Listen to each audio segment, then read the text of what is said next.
નમસ્કાર સહકર્મીઓ અને ખેડૂતો, હું છું હની પરમાર. સ્વાગત કરું છું તમારું પબ્લિક ઇન્ડિયા ન્યૂઝમાં. જાણીએ આજના સમાચાર.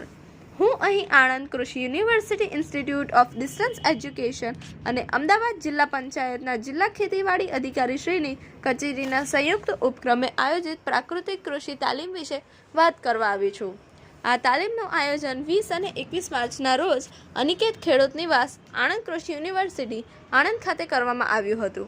પ્રાયોજકોમાં આઈડિયા અને જિલ્લા ખેતીવાડી અધિકારીશ્રીની કચેરીનો સમાવેશ થાય છે. આ કાર્યક્રમમાં અમદાવાદ જિલ્લાના લગભગ 100 જેટલા ગ્રામ સેવકો અને વિસ્તરણ અધિકારીઓએ ભાગ લીધો હતો.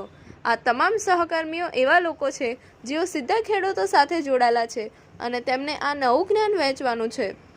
આ તાલીમમાં સૌથી પહેલાં પ્રાકૃતિક કૃષિનો આધારે વિસ્તૃત ચર્ચા કરવામાં આવી.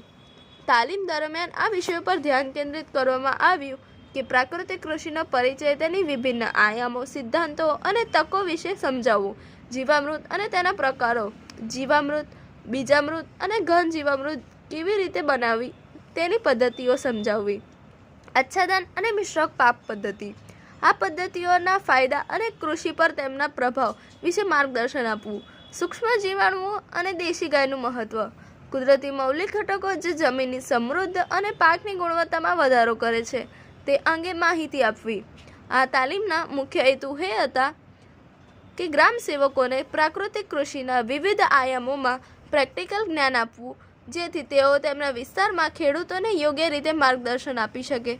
ખેડૂતોને પ્રેરિત કરીને તેઓ રાસાયણિક ખાતરો અને જંતુનાશક દવાઓના વધુ ખર્ચાળ ઉપયોગથી દૂર રહે, જમીન અને પર્યાવરણની જાળવણીમાં સહાયરૂપ થવું, જેથી પાક ઉત્પાદનમાં કુદરતી ગુણવત્તા અને આરોગ્યને પ્રોત્સાહન મળે. આ કાર્યક્રમ દ્વારા આપણે આશા રાખીએ છીએ કે જે ખેડૂત સમુદાય વધુને વધુ પ્રાકૃતિક કૃષિના માર્ગદર્શનને અપનાવશે, જે માત્ર ખેતીના ખર્ચમાં ઘટાડો નહીં કરે પણ પર્યાવરણની સંરક્ષા અને જમીનની સમૃદ્ધિ માટે લાભદાયક રહેશે. આ રીતે આજે પ્રાપ્ત થયેલ જ્ઞાનનો ઉપયોગ કરીને ગ્રામ સેવકો અને વિસ્તરણ અધિકારીઓ તેમની જિંદગીમાં અને ખેડૂત મિત્રો સુધી આ પ્રાકૃતિક કૃષિનો લાભ પહોંચાડી શકશે. વધારે જાણકારી માટે જોડાયેલા રહો પબ્લિક ઇન્ડિયા ન્યૂઝ સાથે. આ વિડીયોને લાઇક કરો, શેર કરો અને સબસ્ક્રાઈબ કરો. નમસ્કાર.